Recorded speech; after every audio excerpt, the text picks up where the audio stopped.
When you're talking about someone coming in your ear, it's brilliant, amazing. I think you probably say the same.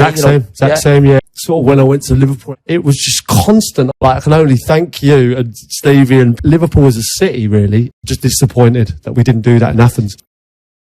I really did want to make another video on this, and if I may say so myself, I actually have done really well to resist the urge for over a year now. But man, this miserly immoral and mind-numbingly moronic beta male middle-aged motherfucker is literally everywhere.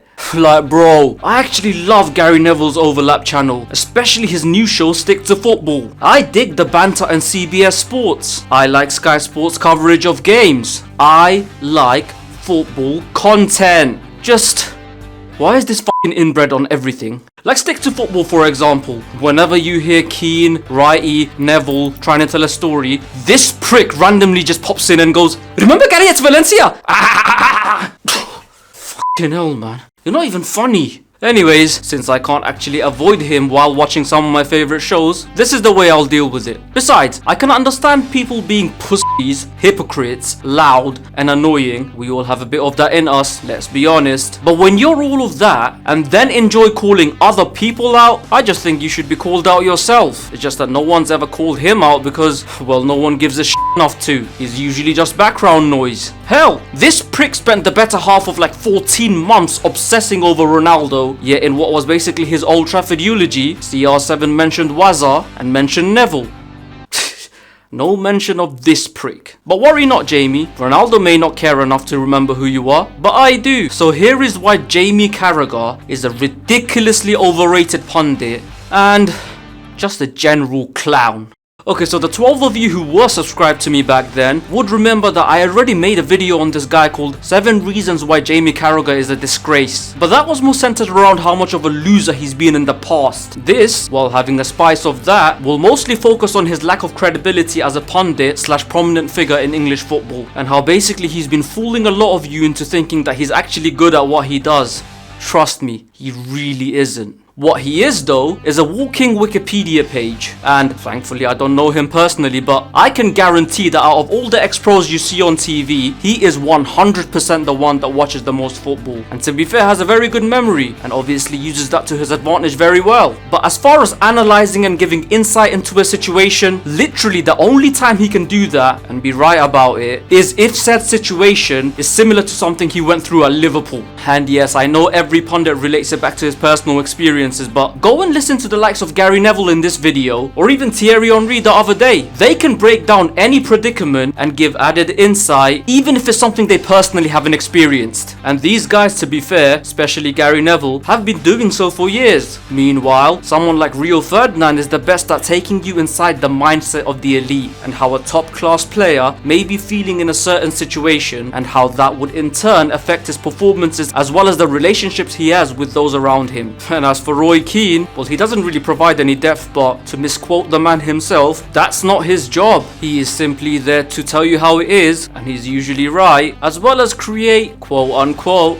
box office moments if you smell what Sky Sports are heating.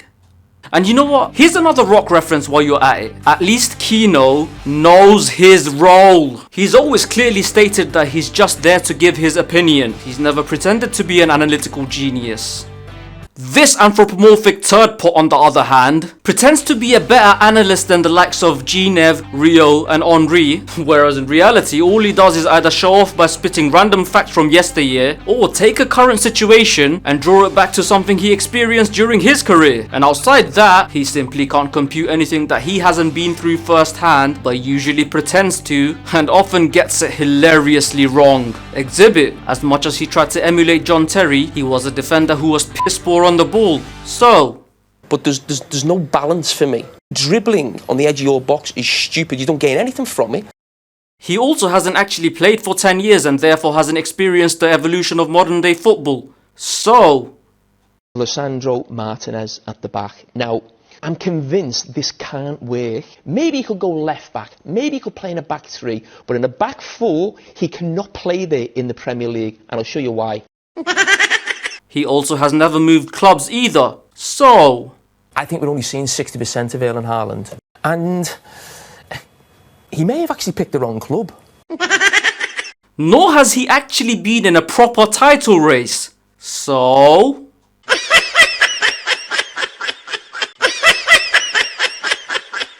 And I'm guessing he's never taken a class in geography either, so... And when he isn't embarrassing himself doing that, he usually just goes with the most likely outcome for any given scenario, but says it with such conviction, people think he's some sort of genius footballing fortune teller. And even when he does state the obvious, he's usually wrong. Because this Real Madrid team will not win the Champions League. Absolutely no chance of winning the Champions League. No chance. You're going to be nervous on the final. I've been a lot nervous if it was Man City. Listen, I'm very confident Liverpool will win.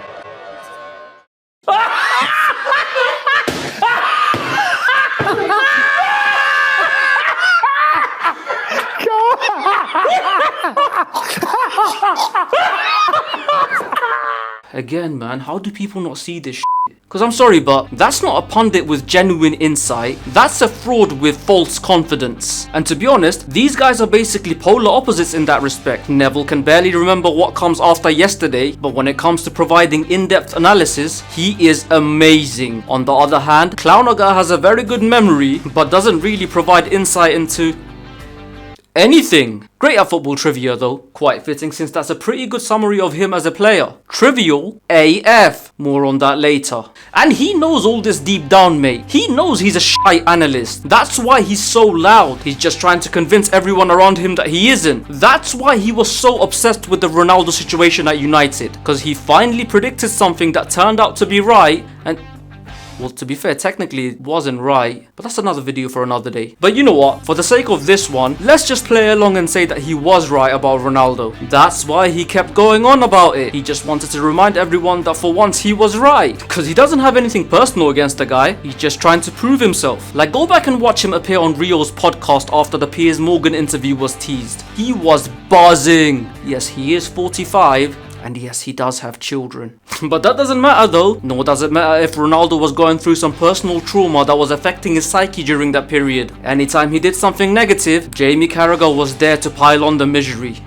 While not only advocating for Harry Maguire over something similar, but let's not forget, literally threatening physical violence on a journalist who gave him that sort of stick. It'll be interesting to see if you've got any bottling, come down to Anfield or Melwood and, say it to me and we'll see what happens. We'll come down to Anfield on a Champions League game or whatever and we'll see them, won't we? That's not just hypocritical, that is such a pussy move. Because let's be honest, the only reason he even calls that man out because he was a 50-year-old couch potato. If it was someone that's even remotely threatening that stuck it on him, he would have just ignored it and pretended not to care about criticism. Met a few people like that during my time. Can't stand any of them. Either way, despite the mammoth hypocrisy, again, this was nothing personal against Ronaldo. This guy was simply a pathetic little rat who just wanted to make sure everyone knew he was right, because that's what you do when you're filled with insecurities. And these insecurities as a pundit is why I guarantee he's never gone into management. He saw what happened to someone who was more than twice as good as him as a player, pundit, and communicator. He knows he'd be and he wouldn't put himself in that situation. Come on, you think this clown, who as a grown man bragged about almost getting his mates to jump a colleague in public, would put his ego on the line like that? No, because that would make him a real man. And as a manager, not only will he tactically be a bag of wet piss, but man management wise, Christ. Like, people talk about Roy Keane having fallouts. Bro, this clown has rows with everyone. He even did as a player. But they tolerated his whining at Liverpool because he was a local lad who they give a lot of respect to and actually had been around for years before cementing a place in the first 11. But in management, no one will tolerate him being that toxic, because not only does he have zero managerial pedigree, never mind a world-class player like Keno, this guy wasn't even a good player. People will literally look at him like, who the f*** are you? Which will probably lead him to getting into more arguments, get beaten up by the players, and then get his mates to almost ambush the players while he goes and spits on their children. Sunrise, sun spit. And again, he knows all this. He knows he needs to be around people where he's the dominant voice and won't be challenged in a way that will expose him. Why do you think he's such good mates with Gary Neville? I mean, Gary will argue with you all along, but he's not threatening, is he? Neither is Roy Keane anymore. Like, this guy can never be close friends with someone like Zlatan Ibrahimovic. He'd literally get his head pushed into a bin after 2 minutes. And yes, he knows this too. Why do you think he was so vocal about it not being a United level signing when they brought 36-year-old Ronaldo, but said close to nothing about them signing 35-year-old Zlatan Ibrahimovic, despite Zlatan finishing in the same position but with less goals but under a much better manager? Because he knows what would have happened. Zlatan would have emasculated him with a reply, and he'd basically then himself and not refute in case Zlatan catches him in person and embarrasses him again on live TV. And by the way, the reason why Roy Keane's fallouts and arguments are well documented and his isn't is because, again, unlike Keano, this guy was too shit of a player for even rival fans to care. That's why Stevie G is the one who gets all the stick from groups such as the United Faithful. He was an actual threat. Carragher was more of a help. He scored more braces for United than Liverpool. He's never played for United. Like, man, trust me, I'm not exaggerating when I say this guy was a championship level player with a very strong work ethic. That does take you far, kids, so fair enough. And very, very fortunate circumstances, both for club and country. I could give you so many examples of bang average players that have made unbelievable careers just because they're at a club that they're dragged into the first team because there's so many great players around them.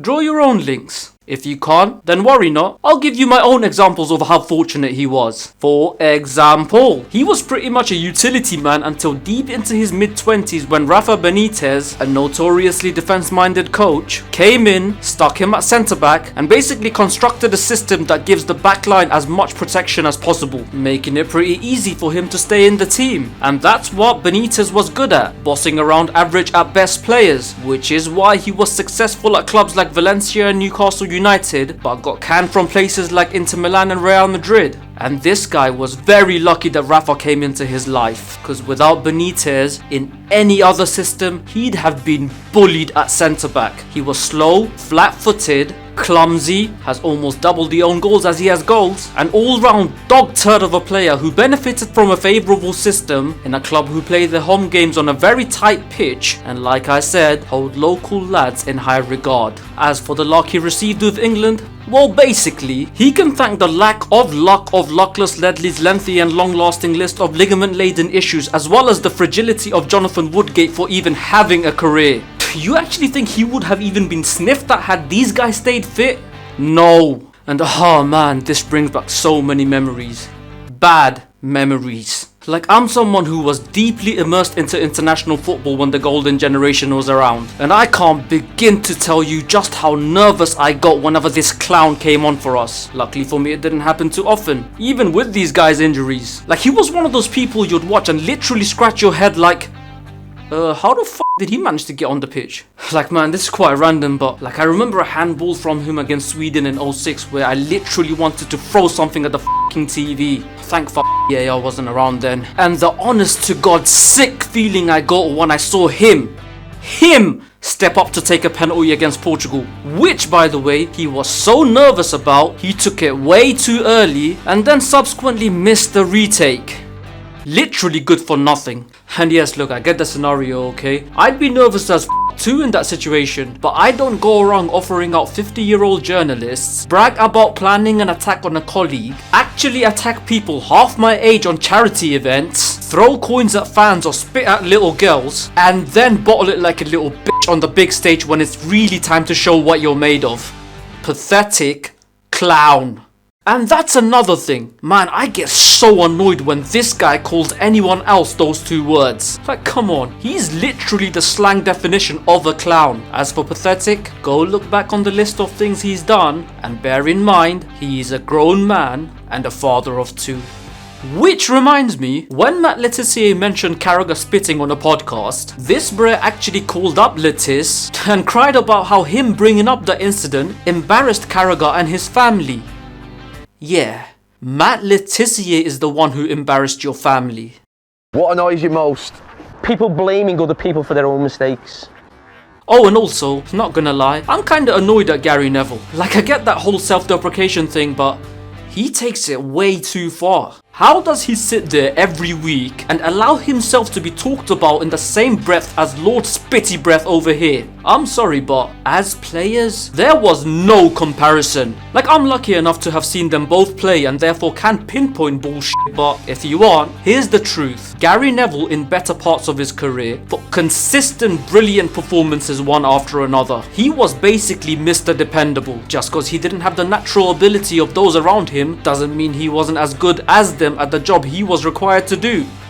Just don't mention Mark Overmars if you're ever around him. On the contrary, Jamie Carragher was a wannabe John Terry who in reality was a B-Tech Harry Maguire. But admittedly, he had a much stronger character and was basically protected a lot more because he stayed with his hometown club. Something he was very lucky to do. And I think it's worth mentioning, but straight up ability wise, Maguire wipes the floor with him. And yet, he thinks he was on the same level as Gary Neville. He used to fetch Gary's morning newspaper in the 06 England camp. Pretty much the only reason he was there. And Gary feeds this clown's ego too, by the way. And I don't mean just in the football sense, but even the general image this guy's trying to portray. Like, here's a random example. I remember an analogy by G-Nev where he mentioned what you'd do when someone burgles your house or some shit. Where Jamie said to him, You'd be under the bed. And Gary replied, You'd probably be a burglar. trust me, I ain't f***ing you around when I say he loves that sort of comment. He wants people to think of him as a low-key bad man from the mean streets of Liverpool who has a talent of boxing. That ain't you, mate. That guy's called Tony Bellew. You are a little bitch who shows his dominance in charity games, but then tries to get his friends to fight for him when he's actually tackled himself. While training boxing every day and still losing to a 70-year-old in a punch power contest. To be fair, that's neither here nor there. Graham Souness isn't your typical 70-year-old. But it's just funny, man. And here's the funniest part. This loser actually thinks the story of him trying to get his mates to jump Lucas Neal actually helps that reputation. Like, I'm not joking. He genuinely thinks that makes him sound like a mysterious mafia don. Little does he realize that A, a grown man with children bragging about something like that is, again, signs of a pathetic clown. And B, how much of a pussy you have to be to try and get your friends to do your dirty work because you're too scared to do it yourself. I mean, I'm not surprised that he tried to do that. Look at him. I'm just surprised that he thought it was badass. But then again, he was already a dad by that point. And dads trying to act cool never really goes down well, does it? As you can tell, I know a lot about this guy. And just as I should. I don't hate with ignorance, my friend. I make sure to know who I'm hating first. And this is gonna make me sound like a monumental mong, but whenever I actually do feel hatred towards someone, I usually go and learn more about them to basically try and like them. I don't like having hate inside me, and unfortunately I'm not the kind of person who can just ignore things like that. And honestly, when you look more into people, you usually come to the realization that a lot of your disdain was due to misconception. But not with this guy. He, again, is a fake, pathetic little clown who's gotten away with so much because no one cares enough to highlight his mistakes because, again, he was too of a player and not fucking relevant enough to make the effort. And no, I'm not trying to get him cancelled, okay? I've got like 20 subscribers, f*** off. I'm just trying to explain that I literally don't know why he's everywhere. Like, yes, he remembers stuff well and is of course bilingual. Here's him speaking fluent Polish. Yeah, when we used to go to the Sangster and not in the train in the gym, you used to have to put your own kit on somewhere, it's coming in Everton's top. But surely you need more than that, man. Cause on top of all the things I've highlighted today, like his scumbag personality, disgraceful past, awful abilities as a player, stupidly overrated punditry, he's also not funny or entertaining at all. And also, as I said, I like calling people out who enjoy calling others out themselves. That's just me. Oh, and by the way, you have to remember something. Everything I say or have said is all relative. Like, I keep calling this guy a pathetic clown, but he's not Hitler. He's just a piece of shit relative to those around him. Likewise, I keep calling him a shit player, but he's not me. He was just wiped compared to the majority of the players who played at a similar level. He just managed to sustain that level because of the factors I mentioned. And I keep calling him a pussy, but he's not. Yeah, let's be honest, he is a pussy, isn't he? Kicking people half your age and bragging about trying to be a mob boss because you ain't got the cojones to do your own dirty work. Yeah, certified pussy that. Still can't wrap my head around the fact that he has kids. Like, yeah, I get he's filthy rich and can provide them with a good life, but a clown like that as a father? Must be embarrassing. Besides, Don't you need balls to produce children? And that is that. Agree or disagree, you're wrong if you're in the latter camp. Once again, don't forget to like, comment and share, and of course, subscribe. Till next time, you keep rolling.